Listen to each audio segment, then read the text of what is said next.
Nobody showed up to my MBA graduation. Not a single familiar face in the massive roaring crowd at the Galen Center. The Los Angeles sun beat through the high windows, turning the thousands of cardinal red gowns into one shimmering, shifting sea. I just sat there, my fingers digging into the program, checking my phone for the 100th time. Nothing. Not a single message. Olivia Grace Reed, Master of Business Administration. My name echoed across the stadium. The people in my row clapped politely. I stood up, plastering on the smile I'd practiced in the mirror of my tiny Culver City apartment. As I walked, I instinctively looked toward the reserved family seats, Section 104, Row A, seats 1 through 4. The tickets I overnighted to them, Section 104, Row A, was glaringly empty. It wasn't just a row of empty seats. It was a dazzling metallic insult. The sunlight bounced off the folded plastic chairs and hit me right in the eyes. I stumbled over my own gown walking up to the stage. The dean, whose name I couldn't remember, shook my hand. His grip was soft and damp. A photographer yelled, "Over here." I smiled for the photo, clutching the fake leather folder they give you before the real diploma comes. I smiled, pretending the burning in my throat was just emotion, not the poison of a disappointment I'd been swallowing for years. All around me, laughter exploded. Graduates were hugging their sobbing parents. Dads were lifting their kids in their stupid square hats. I saw bouquets of roses, helium balloons spelling out MBA, families unfolding our genius banners. I stood alone, stuck between someone's cheering grandmother and a family trying to take a group selfie. My smile faded with every camera flash. After I got off the stage, I pushed through the courtyard, into the courtyard. The air was thick with the smell of honeysuckle and expensive perfume. I pulled out my phone just to have something to do with my hands, to look like I was waiting for someone. I scrolled through Instagram, where every other post was about how proud someone's family was. Liv, Olivia, you did it! Maya, my study group partner, ran up to me, her face beaming. Her parents, a loud, happy couple from New Jersey, immediately pulled me into a hug, too. Congratulations, kiddo! God, you look like 1,000,000 books, her mom yelled, crushing me against her chest that smelled like hairspray and Chanel No. 5. Her dad, a big guy with a camera around his neck, started snapping pictures of us. Smile, girls! Olivia, where are your folks? We gotta get a group shot. Maya turned, scanning the crowd. Are they running late? Probably stuck on the 110. It's a nightmare out there.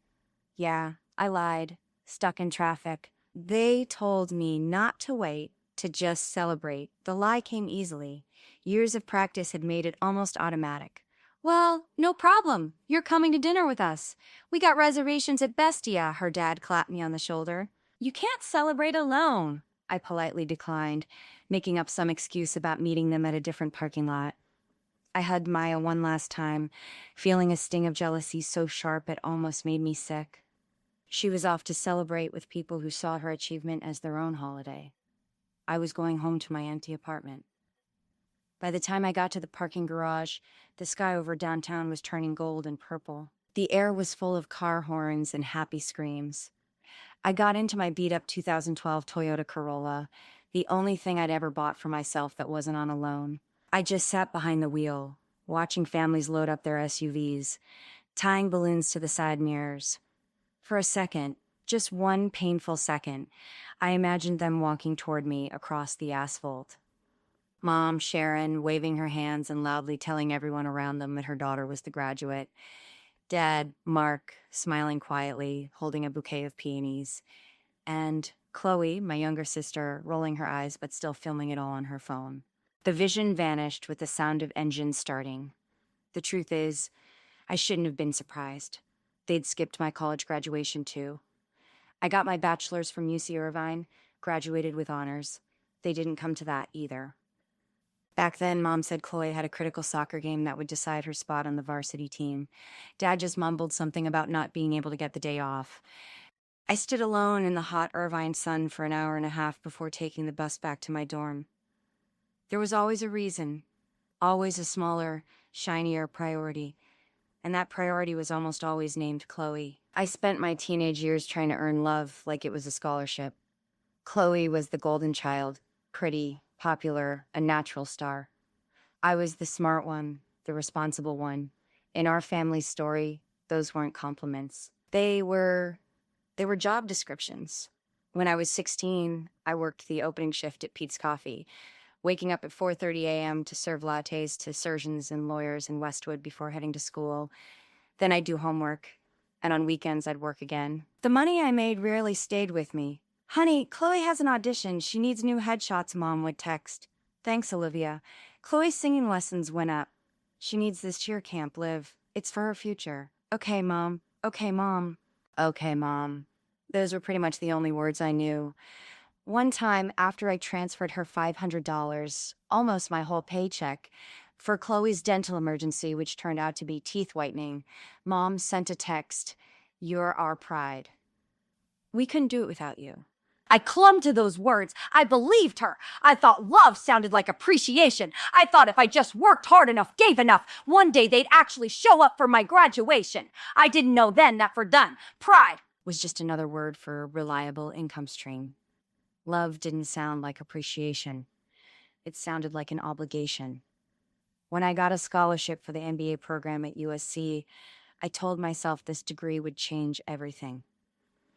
This wasn't just a diploma. It was a shield, a declaration. I thought if I achieved something so big, something no one in our family could even imagine, maybe then she'd see me. Not as the backup plan, not as the ATM disguised as a daughter, but as an equal. I didn't know that even success could be twisted into just another reason to take. They didn't see a future executive. They saw someone who was about to get a six-figure job, which just meant the cash flow could increase. As I drove home on the 10, the tears I'd held back all day finally broke free. They mixed with the sweat and leftover makeup dripping onto the expensive rental gown I hadn't even bothered to take off. I wasn't crying about the empty seats. I was crying because I finally understood. It didn't matter what I achieved. To them, I would always come second to Chloe's wants. I was their investment fund, and she was their passion project. For 3 days, I was in a fog. For 3 days, my cardinal red gown and mortarboard hung on the hook by my front door, like a sarcastic decoration. I didn't answer Maya's calls. I didn't check LinkedIn. I sat on my old IKEA sofa, eating day-old Chinese food from the carton, and watched dust motes dance in the California sun. The silence in my apartment was deafening. I'd sent them a picture of me holding my diploma. We did it. It texted out of old, stupid habit, still including them in my achievement. Dad replied with a thumbs-up emoji. Mom and Chloe never even opened the message. On the third night, just as I was starting to convince myself this was for the best, that this was the start of a new, quiet life, my phone buzzed on the coffee table. A text from Mom. I froze. For a split second, my heart leaped with that pathetic, hopeful puppy dog feeling. "I'm so sorry we missed it. We're so proud of you." I opened the text. "Olivia, I need $3,500 for Chloe's Sweet 16. The deposit for the DJ and photo booth is due by tomorrow morning. Urgent. No congratulations. No how was graduation. No sorry we couldn't make it. Just numbers. A deadline." And the same quiet, unspoken expectation that had been the background music to my entire life. I stared at the text for a long, long time. I read it over and over, letting the words burn away whatever was left of my naivety. $3,500 for a party. 3 days after they couldn't be bothered to spend an hour and drive 40 miles to see their oldest daughter get a master's degree, something inside me, something small and tired and ignored for too long, finally snapped. It wasn't a loud crack. It was a quiet, cold click, like a switch being flipped. I should have been numb. For years, money was the language my family used instead of love. But that day, It didn't just slide off me like it used to. Maybe it was the quiet after graduation, the echo of all those hands clapping for people who weren't me. Maybe it was just the simple fact that I'd finally run out of reasons to keep buying an affection that never existed. I opened my banking app. My savings account had $4,218 in it. That was it. Everything left after tuition and rent. Next to it was the terrifying six-figure number of my new student loan debt, $3,500. She was asking for almost everything I had. I tapped transfer money. I put in my mom's phone number. I typed in the amount. I typed $1. Then I added a note, congrats. And I hit send. For a full minute, I just sat there, staring at the word sent, glowing on the screen. I felt like I just diffused a bomb that had been strapped to my chest for 26 years. Then I stood up. I went to the junk drawer in my kitchen. I dug under a pile of expired coupons and found it, the spare key to my apartment. The key my mother had insisted I make for her, just in case. I took that key, walked over to the trash can, and dropped it in. It made a dull, metallic thunk as it hit an empty pizza box. That night, I called a locksmith. He showed up an hour later, a young guy with tattoos, smelling like cigarettes and metal shavings. He didn't ask questions when I told him I needed every lock changed. Ex-boyfriend? He asked, working his drill. Worse, I said. Family. He nodded like he understood completely. The new lock clicked into place. Solid, heavy, final. When he left, I stood in the doorway, breathing in the faint smell of machine oil. It was the first physical boundary I had ever built in my life. I leaned my forehead against the fresh painted wood, and for the first time in days, I actually breathed. The apartment was quiet, but it wasn't the heavy, pressing quiet from before. It was my quiet, or so I thought. The next morning, the silence felt like a privilege. I made coffee, the good, expensive kind I'd bought to celebrate, and sat down at my laptop. I was finally going to start sending out resumes. I opened the window, letting in the morning hum of the city. For the first time, I didn't flinch at the quiet. It was mine. No one could walk in. No one could ask for anything. And then came the knocking. Not a polite knock. A loud, demanding, rhythmic thump, thump, thump. Cause, thump, thump, thump. I froze. It wasn't Mrs. Rodriguez, my landlady. She always texted first. I tiptoed to the door and looked through the peephole. 2 blue uniforms filled my doorway. LAPD. My heart fell into my stomach. I opened the door an inch, leaving the chain on. Yes? The senior officer, a Hispanic man in his 40s with tired eyes. Officer Mendez held up his badge. Next to him stood a younger Asian officer, Officer Chen, his face unreadable. Miss Olivia Reed? Mendez asked. We're here for a wellness check. Your mother, Sharon Reed, called 911. She said you sent her a very strange message and changed your locks. She's concerned you might be a danger to yourself. I almost laughed. It was so absurd, it was tragic. She did it. After not getting her money, she hit the nuclear button. She did she? I said quietly. I unhooked the chain and opened the door. I was in pajama shorts and an old USC t-shirt. My hair was in a messy bun. Mendez's eyes softened.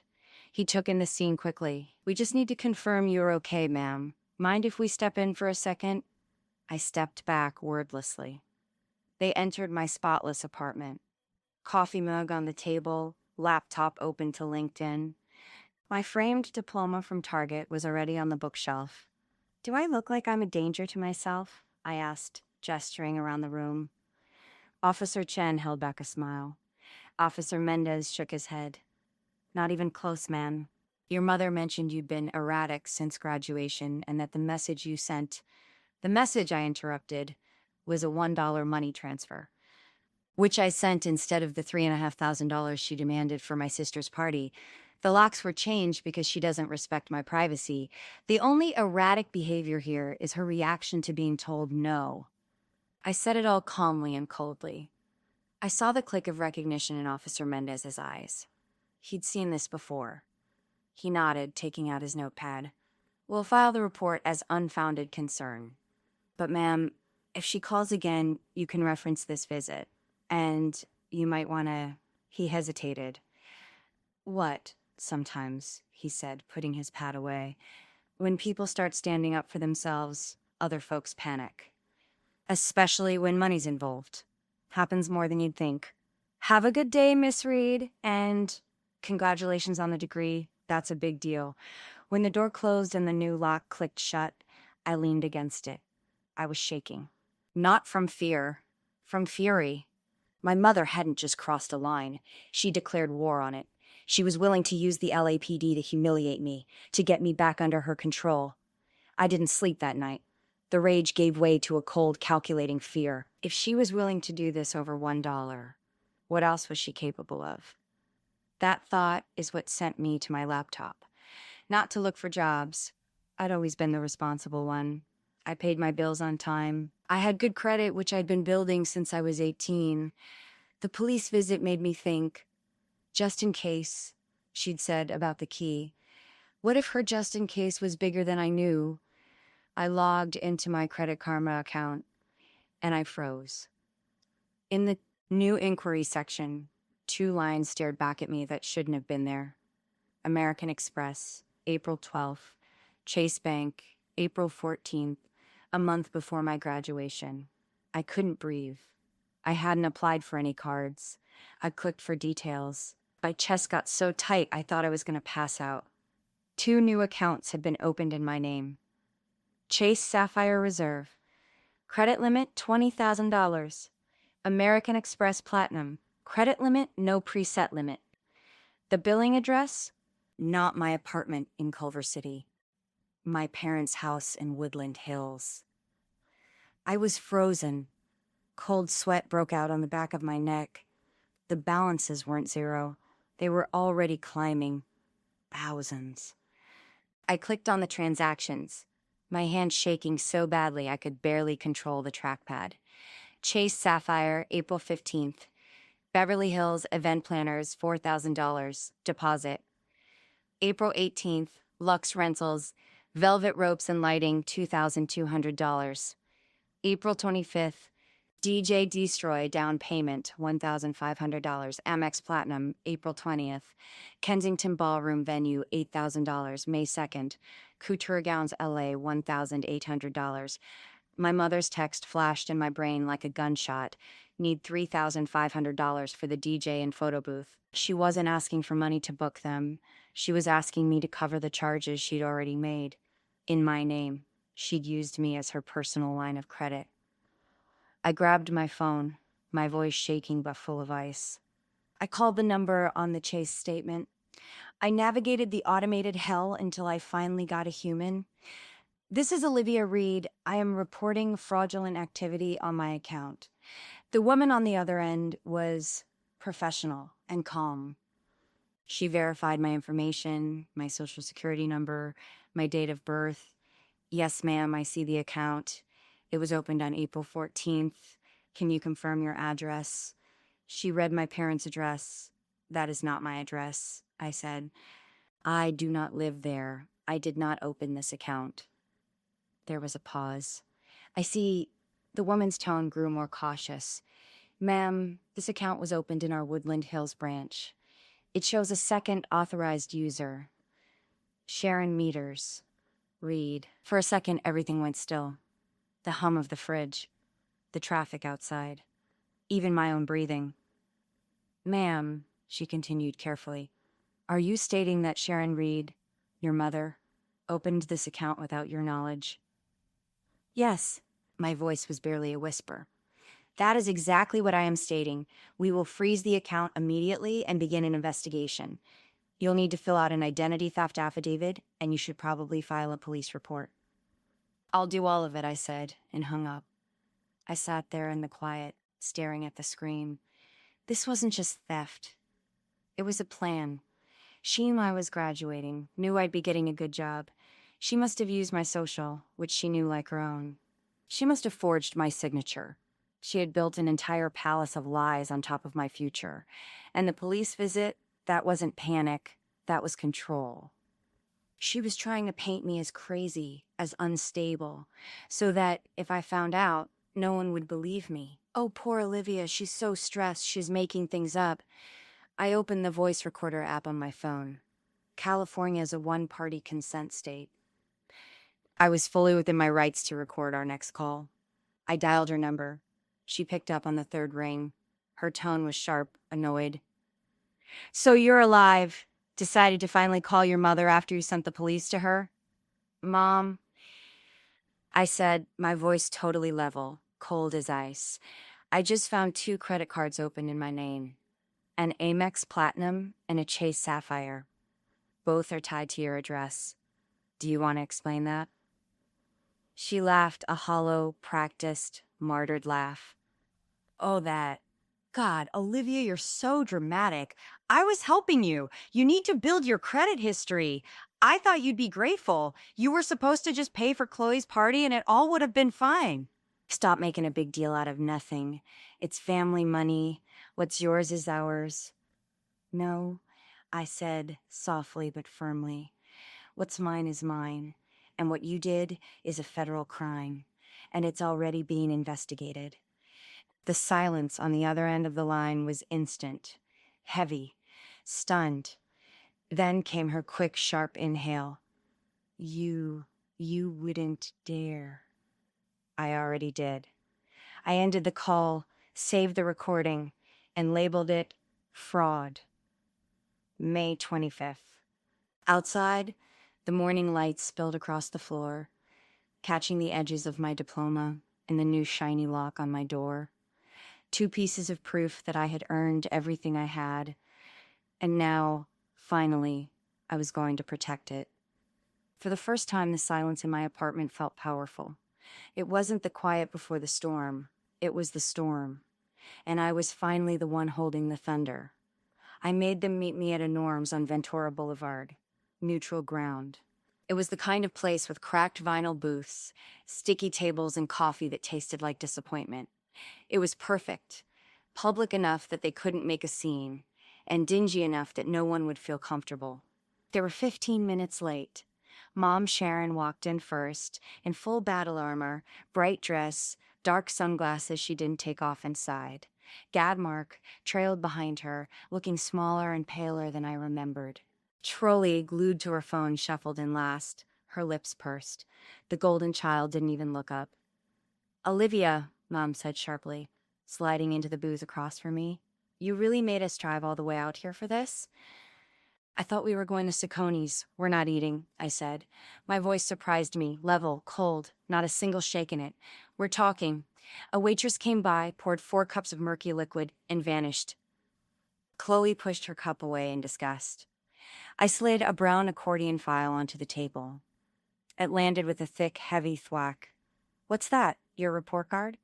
Chloe snorted, still typing on her phone. I looked straight at my mother. "That is 2 credit card accounts opened in my name without my knowledge. Amex and Chase. Total current debt, $15,420. Mom's smile didn't falter, but her eyes went cold. "Oh, honey, I told you I did it for you. You need to build a history." "You forged my signature," I said quietly. "Don't be so dramatic. It's family. We all help each other. You've always been so ungrateful." "Do you think the world doesn't know who paid for your education?" I laughed. It was a sharp, barking sound that made the people in the next booth turn around. "You mean me?" I leaned forward. "I paid for it. With every restaurant shift, every double, every single loan I took out while you drained my actual college fund for Chloe's braces and her class trip to Europe." "Oh my God, here we go again," Chloe groaned. I turned to her, and for the first time, she looked up at me. "Speaking of trips, that couture gown you've been posting on Instagram, that Kensington ballroom venue, that DJ you've been bragging about. Do you know how Mom paid for all that?" Chloe blinked. "She opened credit cards in my name." "She stole my identity, Chloe. Your whole perfect party is one big fraud. Enjoy the spotlight." Chloe's face went white. What? Mom? She's lying. Mom said you agreed. Mom's voice sliced through the air. Enough! You do not talk to your sister that way. I didn't steal anything from you, Olivia. I borrowed for the family. You used my social security number, I said, quieter now. You called the police on me because I changed my locks. You tried to paint me as unstable to keep control. That ends today. Dad, Mark finally spoke. His voice was a weak rustle. Honey, your mother, she just got carried away. Let's not blow this up. We can fix this. Quietly. I pushed the file closer to him. There's no fixing it quietly, Dad. The banks already know. There's an open fraud investigation. I've filed a police report. Mom's eyes snapped up. All the color drained from her face. The sunglasses now looked ridiculous. You... what? I reported the fraud. The accounts are frozen. The banks have your forged signature on the application. They have your phone number. They have your address. I have a recording of our call yesterday where you admitted to all of it. They'll be contacting you soon. Or maybe your HR department. I wonder how the law firm you work at as a paralegal feels about identity theft. The silence that followed was thick enough to cut. Even the diner's hum seemed to fade. You will regret this, she hissed, her voice shaking with rage, not fear. You are destroying this family over a misunderstanding. No, Mom, I said, standing up. I pulled a $10 bill from my pocket and threw it on the table. You destroyed it the moment you decided my name was worth more to you than my love. That's for the coffee. I walked out, and I didn't look back, leaving the three of them sitting in silence with a file full of evidence between them. Outside, it smelled like rain. I sat in my Toyota for a long minute, just staring at my own reflection in the rearview mirror. My hands were shaking, but my chest felt light, almost hollow, the kind of empty that could finally be filled with peace. That night, the Kensington Ballroom in Santa Monica was lit up. Chloe's party theme was Winter Wonderland in May, tacky and stupid, but incredibly expensive. I knew, because I'd seen the invoices. I wasn't invited, of course. I didn't need to be.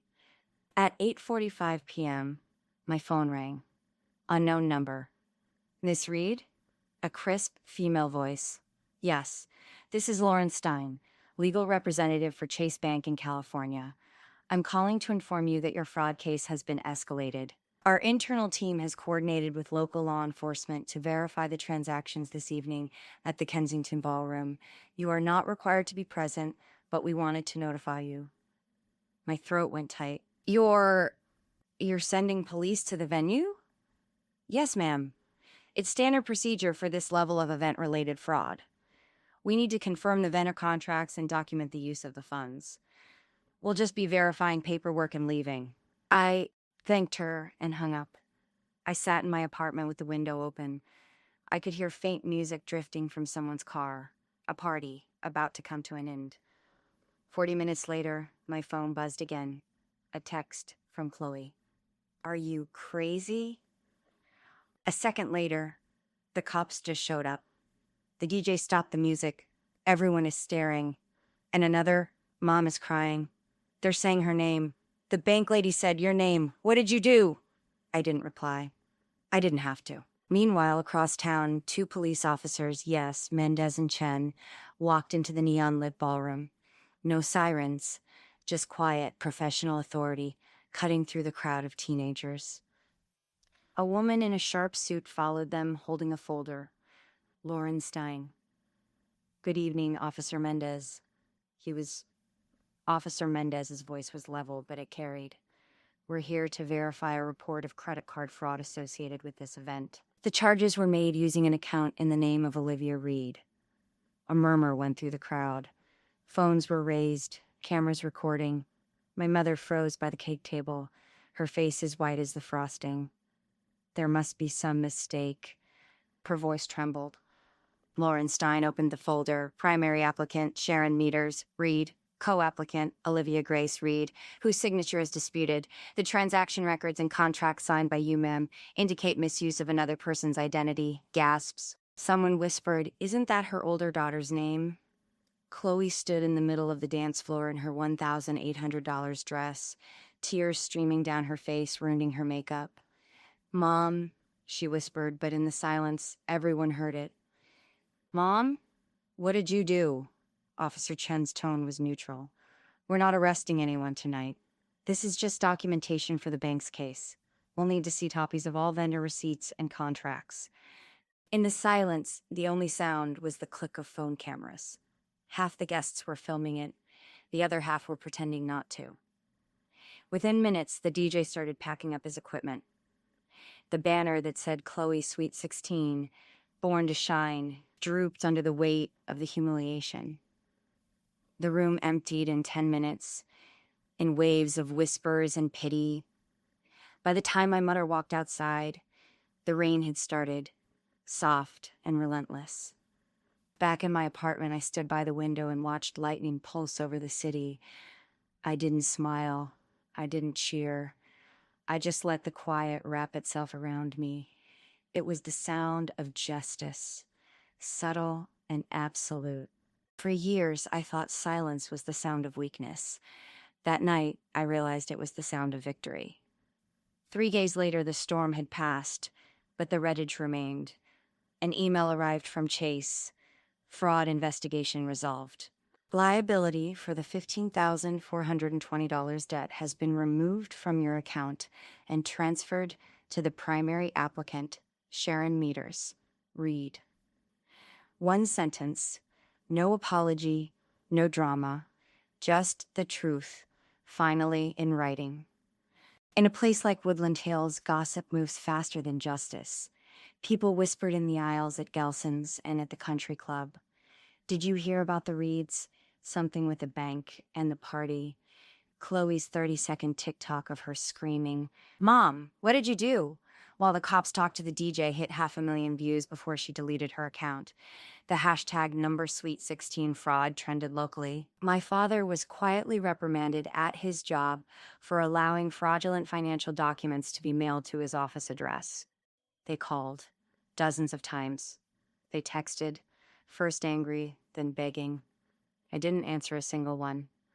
Not out of anger, out of exhaustion. I was done explaining what should have been obvious. I filled out the FTC forms. I put a freeze on my credit with all 3 bureaus. I closed every bank account my mother had ever had access to. And then I got a restraining order prohibiting my mother from contacting me or using my personal information. I printed out the final letter from the bank and pinned it to my wall right next to my MBA diploma and the receipt from the locksmith. 3 documents, side by side. Proof of effort, proof of protection, proof of freedom. That night, I made tea, opened the window, and let the LA night air roll in. The city hummed below, alive and indifferent. For the first time, the silence didn't hurt. It healed.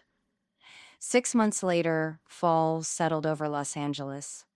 I'd started a new job at an analytics firm in Santa Monica. I was surrounded by people who saw me for what I was, not for what I could give them. One evening, I was sitting on my new balcony, which had a sliver of an ocean view. Maya called. "Hey, my parents are in town, and they're demanding we take you to dinner at Bestia. You in?" I smiled. "I'll bring dessert." On my wall, I now had 3 things framed: my diploma, my new employee badge, and the old busted lock I had replaced. Together, they told one story: how I finally chose myself.